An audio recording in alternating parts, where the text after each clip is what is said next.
Salut à tous, la Ligue des Champions est de retour. Mardi, on aura Manchester City contre le Real Madrid.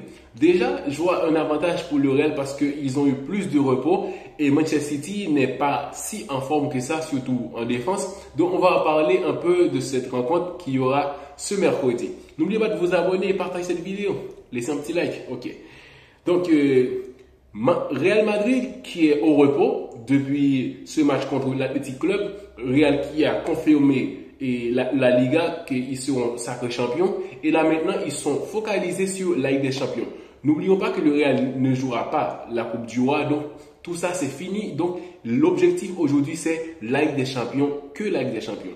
Alors que pour les Citizens, c'est différent. Les Citizens passent par quelques petits problèmes comme Erling Haaland qui ne joue pas aussi bien qu'avant parce que le système de jeu de cette équipe-là a changé et le fait que l'équipe ne joue pas précisément pour Erling Haaland, donc on ne le voit pas au devant de la scène comme la saison dernière. Surtout la saison dernière, City avait besoin d'un tueur devant pour ne pas rater les occasions qu'ils ont ratées face au Real Madrid lors de leur élimination au Bernabéu. Donc City a besoin de Erling Haaland. Même s'il y a Phil Foden qui joue très bien, on va en parler. Sauf que Erling Haaland n'est pas en forme et on a eu des signaux comme quoi face à Aston Villa, Erling Haaland n'était pas sur le terrain, Kevin De Bruyne. Ce sont des joueurs qui ne sont pas en si grande forme et il y a quelque chose à voir aussi avec le coach. City ne fait pas très peur aux grandes équipes en Europe cette saison. On l'a vu qu'Arsenal, ils ont cadré qu'un seul tir en 90 minutes. Donc en demi-temps, City n'a cadré qu'un seul tir et c'était en première période. Avec un effectif et avec des joueurs comme Erling Haaland, Julian Alvarez, Phil Foden, Doku, Grealish, tant d'autres joueurs qui sont capables et on les connaît. Sauf que cette saison, ils ne sont pas aussi au top. Surtout Erling Haaland. Et on ne le voit plus au devant de la scène. C'est plus Phil Foden qui joue très bien, on va en parler. Donc, il y a des lacunes en défense aussi. Sans Kyle Walker, ça sera difficile pour gérer un gars très rapide comme Vinicius. Donc, dans la défense et Citizen, il y a des espaces. Pourquoi? Parce que City essaie toujours de maîtriser l'équipe adverse et d'avoir la possession de balle dans la moitié de terrain de l'équipe en face. Sauf que jouer contre une équipe comme le Real Madrid, qui est aussi bon en contre-attaque, ça va être difficile ce match-là.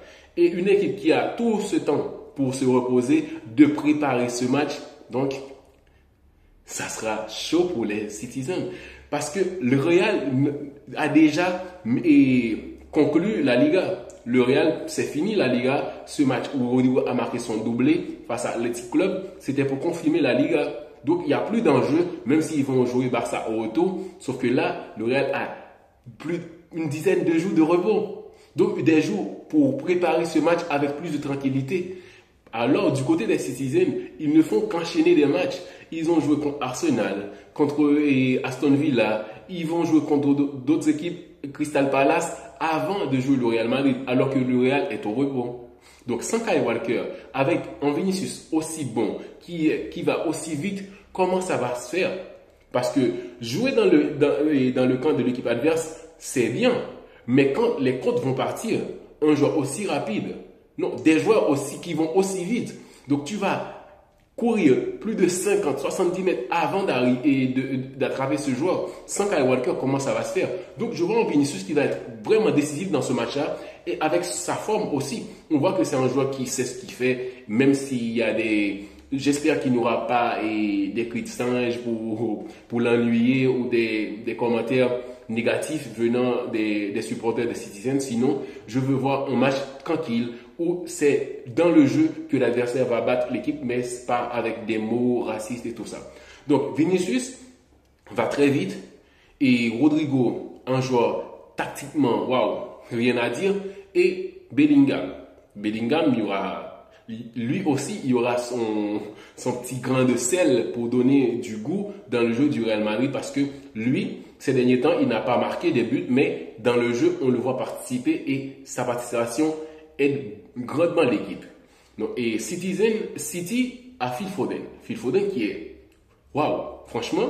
Et si cette équipe-là jouait d'une façon pour mettre en avant Phil Foden, ce joueur-là, il fera déjà partie des top ballons d'or. Oui. En PL cette saison, c'est un joueur qui déchire grave. Il a été toujours décisif dans des matchs importants. Sauf que j'ai l'impression que ça a été toujours un joueur sous-coté par rapport au coach, parce que avec la gestion du coach, il n'y aura pas de star après moi. Donc ça fait en sorte que l'équipe ne joue pas pour un joueur comme Phil Foden. Comme Rodrigo au Real, le système du Real, ce n'est pas avantageux pour Rodrigo, même si c'est un joueur qui doit se démêler pour s'installer et comme il faut pour avoir sa place. Sauf que il n'a pas encore sa place. C'est comme Phil Foden en Manchester City.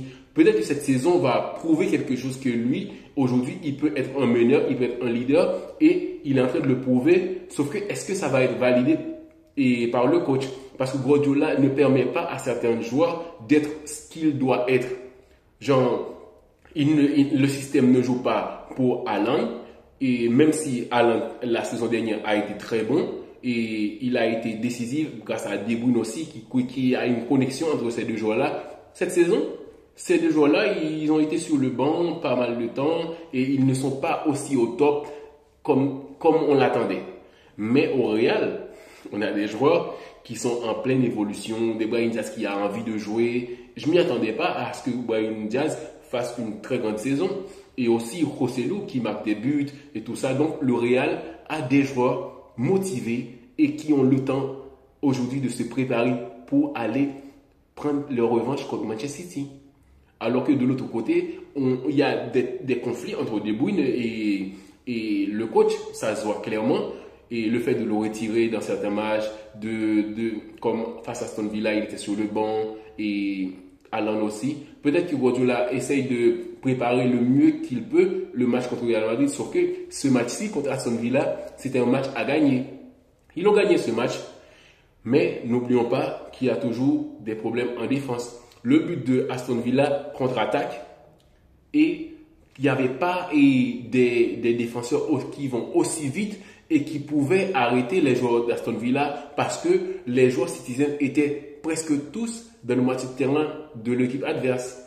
C'est une équipe qui essaye toujours de fatiguer l'équipe adverse avec la possession du ballon tout en étant dans leur moitié de terrain et en essayant de créer des brèches avec des joueurs comme Julian Alvarez qui est très bon et Doku aussi que je vois avec Phil Foden qui jouent très bien ensemble.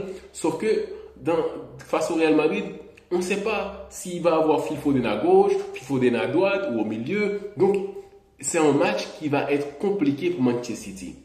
Avec Ali Haaland qui n'est pas en forme. Donc, est-ce que Ali Haaland ne va pas être sur le banc aussi? Donc, s'il y a des questions à se poser, alors qu'au côté des Madrilènes, on sait très bien que ça va être Rodrigo, Vinicius, Bellingham, Fede Valverde, Lionel Messi et Rudiger en défense. Peut-être Rudiger Nacho. Et je crois parce que ce sera mieux en Rudiger Nacho et avoir Tchouaméni au milieu et devant eux. Et on ne sait pas trop, mais je pense que ce sera mieux pour le Real Madrid, mais pas titulariser Militao. Non. Je ne crois pas que ce sera le bon choix. Sauf, même si le Real a le temps de voir tout ça avec Militao, s'il est en forme, s'il aura le rythme pour jouer ce match. Parce que tout ce temps-là pour se préparer, c'est bénéfique pour l'équipe madrilène. Donc, Phil Foden, très dangereux, c'est le joueur le plus dangereux en ce moment et pour Manchester City. Mais en défense, il y a des problèmes. Le Real que selon moi ne doit pas essayer de mettre Militao titulaire dans ce match, malgré l'adversaire est féroce, mais titulariser Militao après sa blessure, ça ne sera pas la meilleure option selon moi. Et Vinicius, ouais, je crois en lui qu'il va être décisif dans ce match. Bellingham, je compte sur lui. Et Brahim Diaz. Là, je compte plus sur Brahim Diaz titulaire et Rodrigo qui va monter dans ce match pour faire son Rodrigo à chaque fois.